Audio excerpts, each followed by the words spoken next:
my, carrying such a large suitcase. Are you going on a trip? No, I'm going back to my parents' house. What? It seems mother-in-law couldn't quite process what I had just said. Her eyes widened in surprise. I'm tired of the housework and the constant nagging. Please have a happy life with Connor. What? Wait a minute. I slipped past the objecting mother-in-law and headed outside. Dragging my heavy suitcase, I got on the bus to return to my family's home. My name is Cecilia. I married Connor 4 years ago, and now we rent a one-bedroom apartment where we live together. The apartment we rent is a moderately high-end place, costing $2,000 a month, something Connor can't afford on his own. The reason we can live in such a luxurious apartment is solely due to my workload and salary. I'm somewhat embarrassed to say it, but I'm an ambitious career woman working in sales for a large corporation, working from morning till night. Starting early and working late is the norm for me, sacrificing my private life to stay on top in sales. I started living in this apartment because I wanted to enjoy a lavish lifestyle at least while I'm home. But my luxurious and peaceful days are beginning to slip away. The cause of this disturbance is mother-in-law, who has recently become a permanent guest in our apartment. I sometimes ask Connor to do the housework since I'm busy with my job, but instead of doing it himself, he calls mother-in-law and unloads the work on her. And mother-in-law, being mother-in-law, willingly comes over and does all the housework, so Connor's domestic skills never improve. Initially visiting our apartment twice a week, she now seems to live in our place.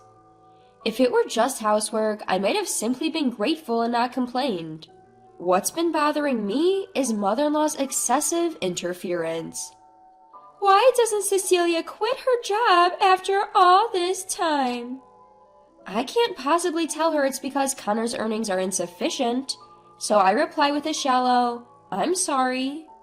She even adds, "A good wife bears children early on." The comments like that continue to trouble me. Certainly, I couldn't say that Connor was cooperative. His old-fashioned remarks, even anachronistic at times, were draining me, especially after long hours at work. Finally, he started to say things like, "You fold the clothes wrong," or "Using the dishwasher is not good." I couldn't help but wish he would leave if he continued to complain. Of course, I wasn't just silently putting up with this. I talked to Connor about it, but he wouldn't take me seriously. At first, he seemed to be listening to me sincerely, but in the end, he always sided with his mother, saying, "But Mom is right." When I lost patience with his mother, who continued to live with us without paying rent or for food, and demanded she either pay or leave, Connor sided with mother-in-law and decided to let her live with us for free. Slowly but surely, the paradise I had created with my earnings was being taken over by mother-in-law. One day, after talking to my parents on the phone, I began planning a small party and invited them to our home.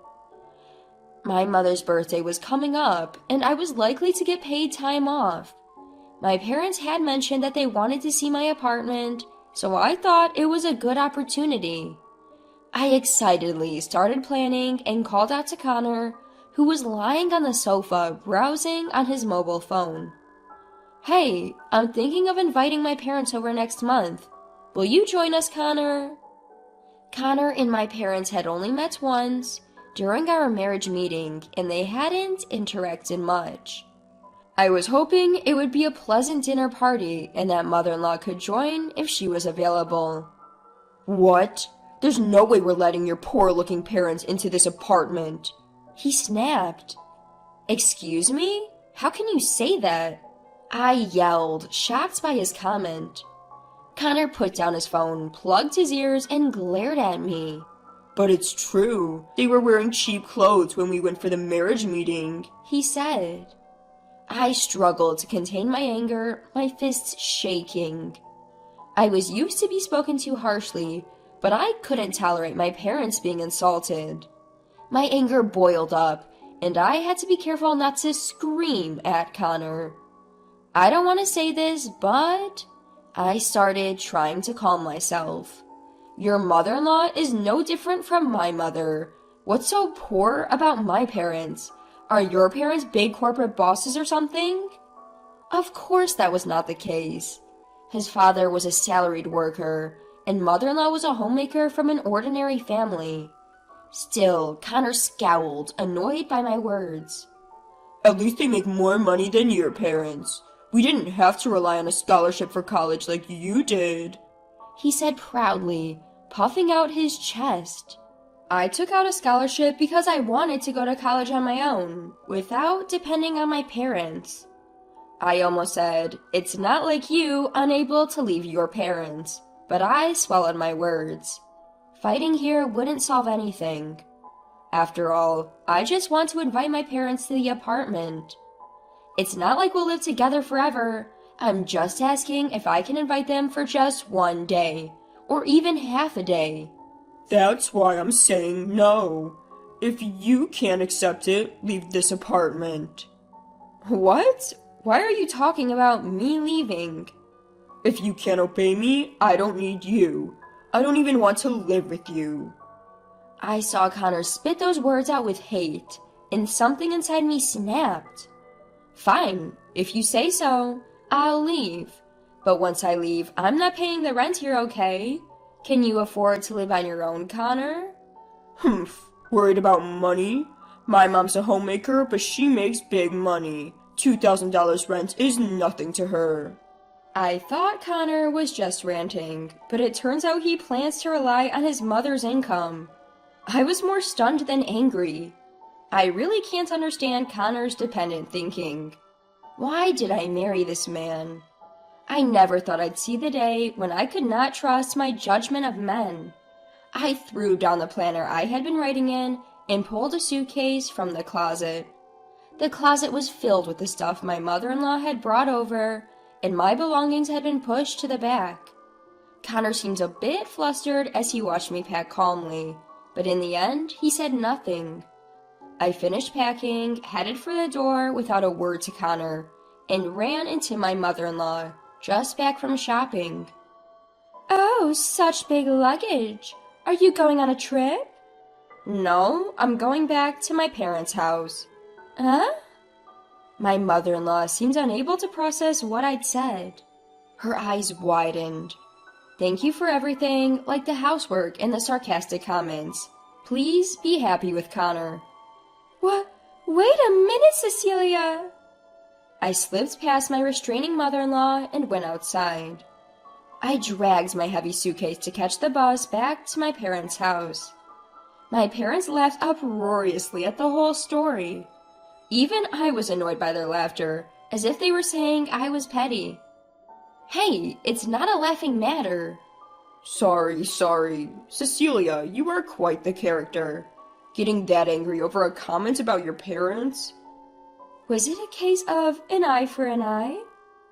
Even my usually reserved mother was covering her mouth and shaking her shoulders with laughter. Don't worry. One day, Connor will introduce you to an apartment.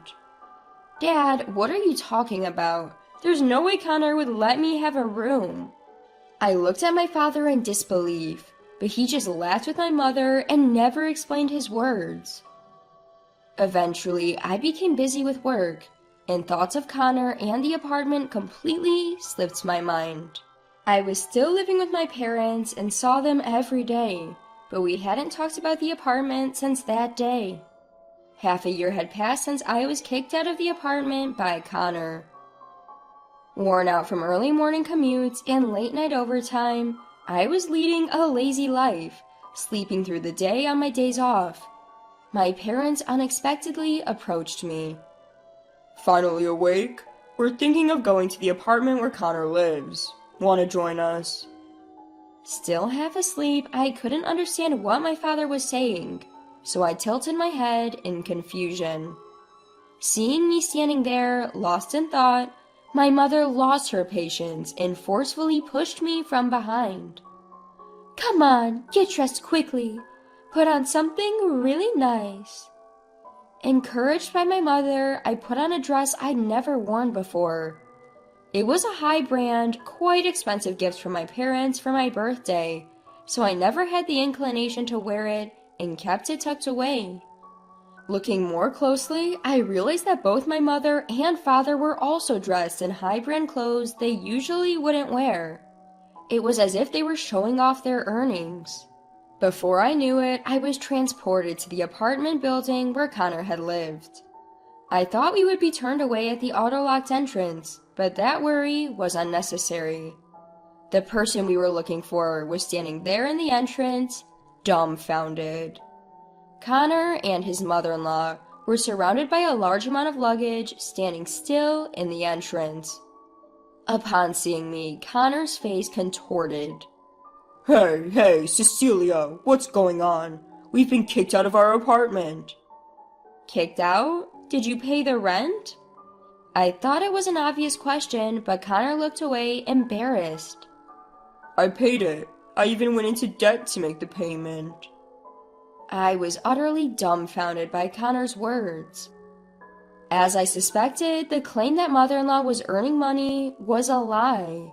And yet, Connor and mother-in-law kept up the pretense, living in a luxury apartment, even going into debt. I would have moved out long ago. "So why were you kicked out? Did you cause any trouble or something?" Connor shook his head, having no clue. Mother-in-law, who had been silently listening, also seemed to have no idea.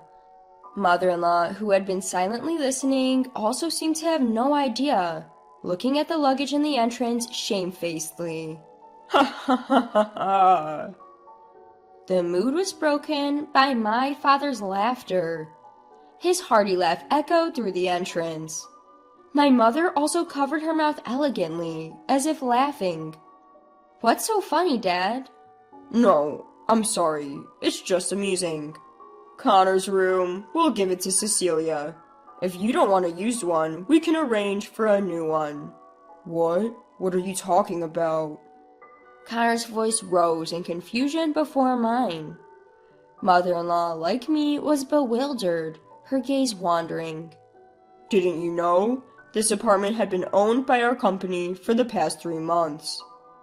Connor stared at my father, his eyes wide open. My parents are the presidents of the company. With my added explanation, mother-in-law's mouth fell open as if she couldn't believe it. It was understandable. I hadn't told Connor that my father was a real estate agent's president. More to the point, my mother was the president of a subsidiary under my father's company.